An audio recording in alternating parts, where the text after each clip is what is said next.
Okay, I think we're ready to go. Waiting for my signal. All right, all set? Great. Hi, everybody. Thank you so much for being here today. Just a couple of things. We have news releases on the transmission planning rule, which is Order 1920, and the transmission siting rule, which is Order 1977. Very good year. We have one fact sheet on the transmission planning rule. We also have a news release about Nicole Sitaraman and her appointment as head of the Office of Public Participation. We also have the presentations on both rules. Those should all be posted to FERC.gov, and if they're not right now, they will all be very soon. Also, we will post the 2 orders to eLibrary as soon as humanly possible. I know everybody's waiting for it. I've had people asking me about it already. We will get those up as quickly as we can. Reporters in the room, please push the right side of the button on your microphone before you begin your question. Please identify yourself and where you're from, and then push that button again to turn it off. After you ask your question, of course. Reporters online, when the chairman starts, please use the raise hand function so I can see who's asking a question. And also, please use your camera so the chairman can see you. And also, Chairman Phillips is always on the record. If you have any questions, members of the media, please contact the OEA media team at mediadl@ferc.gov, and we'll get back to you as quickly as we can. Chairman.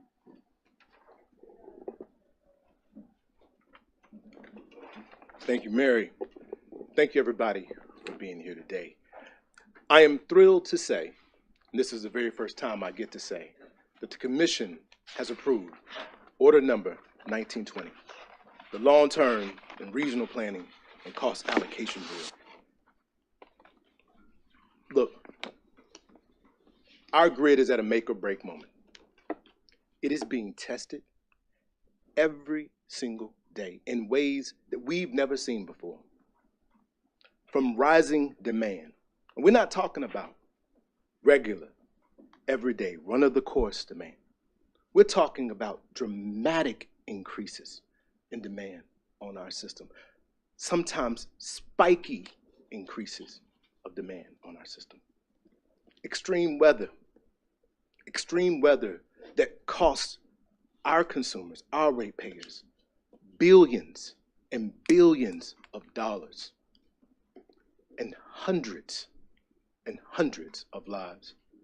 Over 200 lives was lost in one storm alone. This rule recognizes the reality on the ground, that the factors affecting our grid, they are changing. So we have to take action now. Now is the operative word.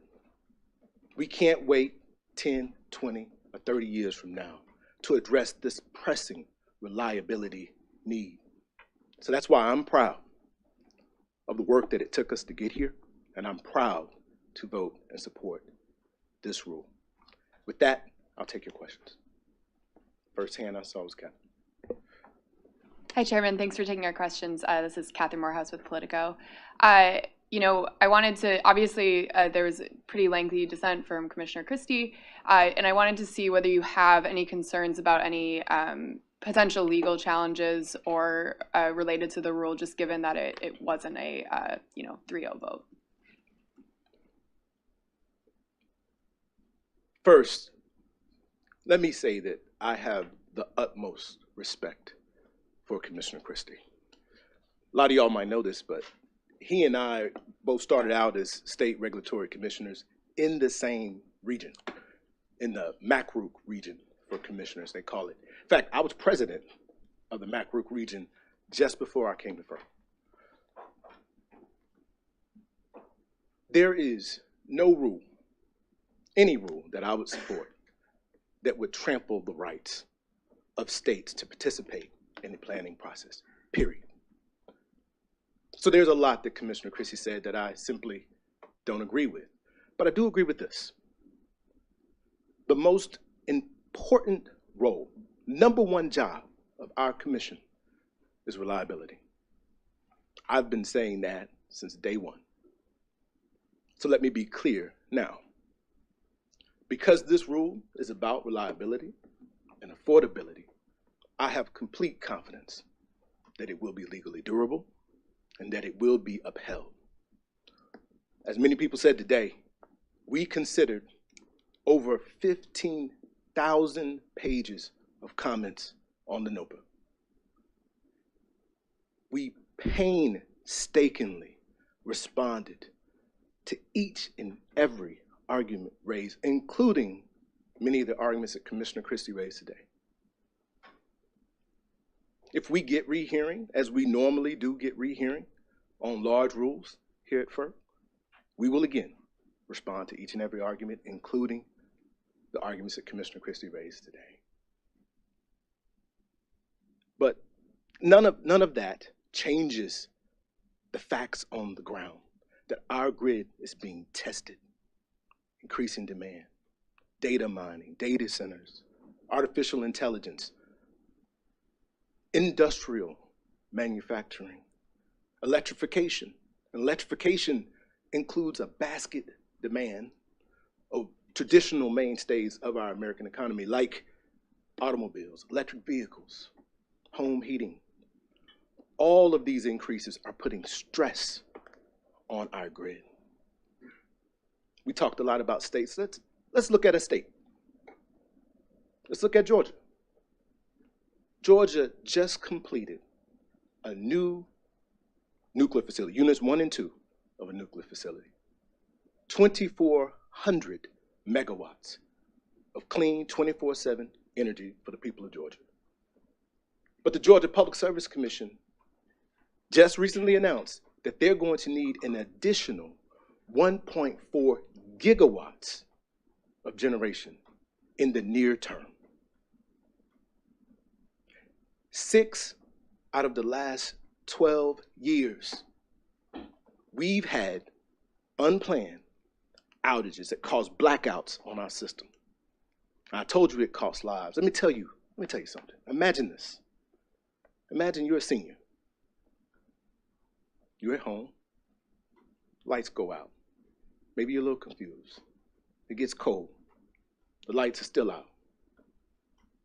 It gets colder. You slowly freeze to death in your home. That's what happens. That's what we're talking about.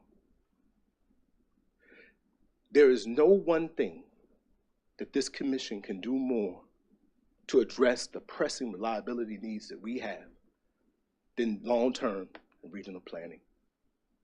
And to oppose long-term regional planning, to me, is by definition to be short-sighted.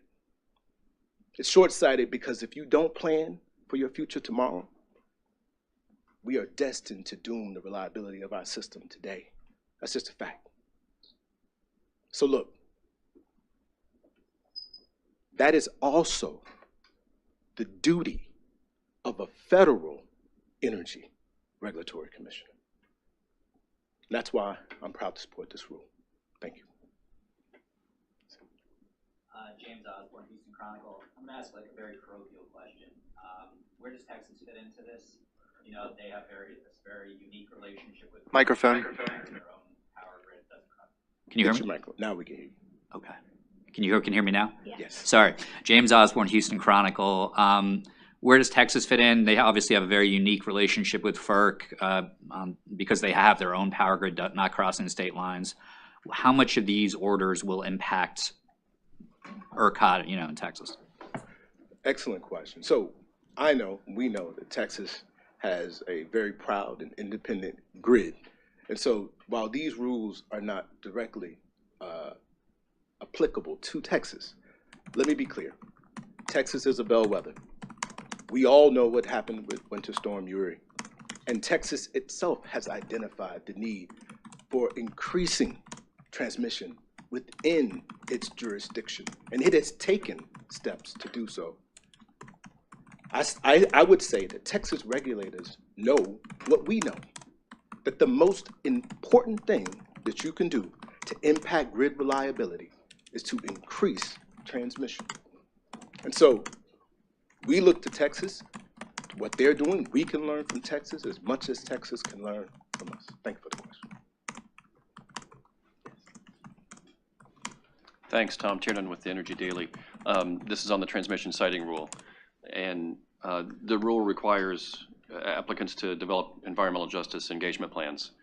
You've indicated in the past you intend to develop environmental justice guidelines and share with internally and then externally. My question is if that's still the plan, and you're calling for environmental justice engagement plans without guidelines for outside parties to see at this point. So when it comes to the siting rule, we are doing what Congress told us to do. We're implementing a rule today. The environmental justice engagement element of it is something that follows our commitment. I said on day one when I became chairman, there were 3 things that were my top priorities. Environmental justice was one of them. This is a part of our journey to getting to the guidance that you talked about. It is still a priority. It is still something that we continue to work on.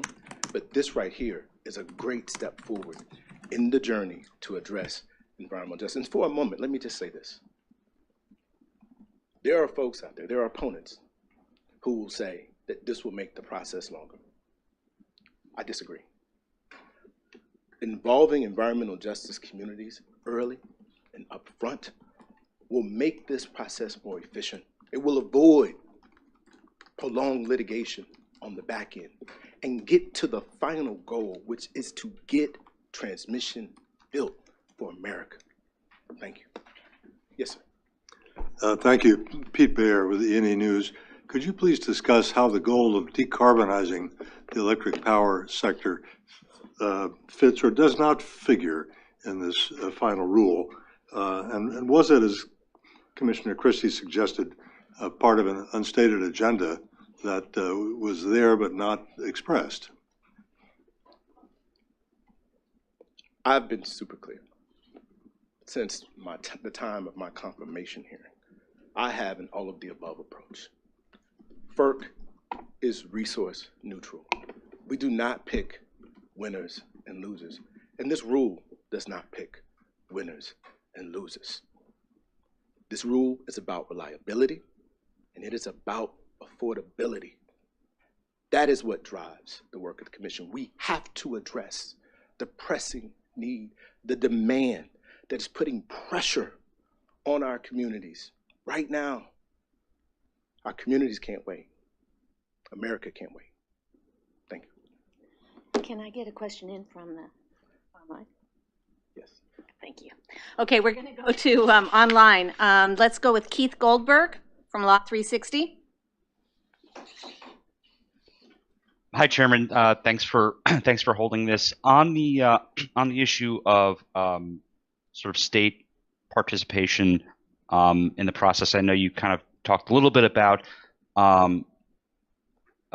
Commissioner Christie's sort of your legal arguments. I'm curious about what about sort of like on a practical level, what do you see as kind of the biggest challenges in getting state participation and input in sort of the planning and the cost allocation process when you have states with sort of very different public policies, including those within your former region, PJM? How is FERC and the states going to work together to kind of craft a sort of compromise, uniform plan and cost allocation with sort of varying public policies even within a single region? Thank you for the question. This rule engages states in a more prominent way than they have ever been engaged on the selection of and how to pay for new transmission projects. This is above and beyond. It builds upon the record in Order Number 1890, Order Number 1000, to have what we believe is the greatest state engagement ever in the regional planning process. It is important to me as a former state regulator that we do that. And that's exactly what we do in this rule. Thank you. One more question from online, and then you've got a really tight schedule. All right, let's go with Jeff St. John of Canary Media. Thanks for taking this question. Chair Phillips, can you address the cost issues that Commissioner Christie raised? And Jeff, can you speak up a little bit, please?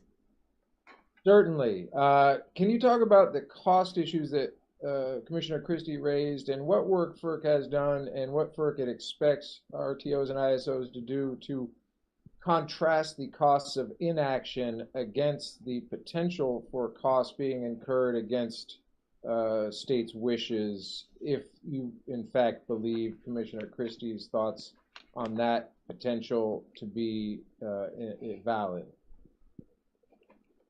Thank you. In other words, how do you figure out what it costs not to do anything, so you can put that up against folks who say it costs too much to do something under this rule? Jeff, it was a little difficult to hear you. I think you were asking about costs. Let me say this. Affordability is something that is personal to me. I grew up in a single-parent household. You guys have heard me talk time and time again about how we struggle to make ends meet. And sometimes when we were deciding what bills to pay and what bills not to pay, our utilities didn't make the cut. I don't have to imagine what it's like to be in the shoes of someone less fortunate. Those were my shoes. And so it's never far from my mind as I do this work how much it costs, the cost impact will be on regular everyday ratepayers. I would not support this rule if I did not believe that it would lower costs in the long term for our consumers and provide more reliability for our system and for our communities. This rule is about reliability. It is about affordability. Thank you. Go ahead. Dane.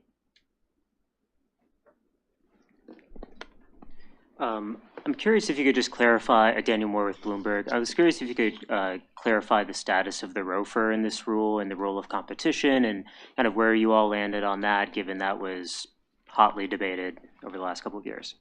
Right. We don't adopt the NOPA's proposal regarding ROFR, but we don't close the door on it either. We understand that all the tools necessary to build out this transmission grid need to be on the table. If you have additional questions, because Mary's already mad at me that I keep answering questions, if you have any additional questions, I will make staff available to answer those detailed questions. Okay. Thank you so much, everybody. Thank you. This is a great day for America. Thank you. Thank you so much, Chairman.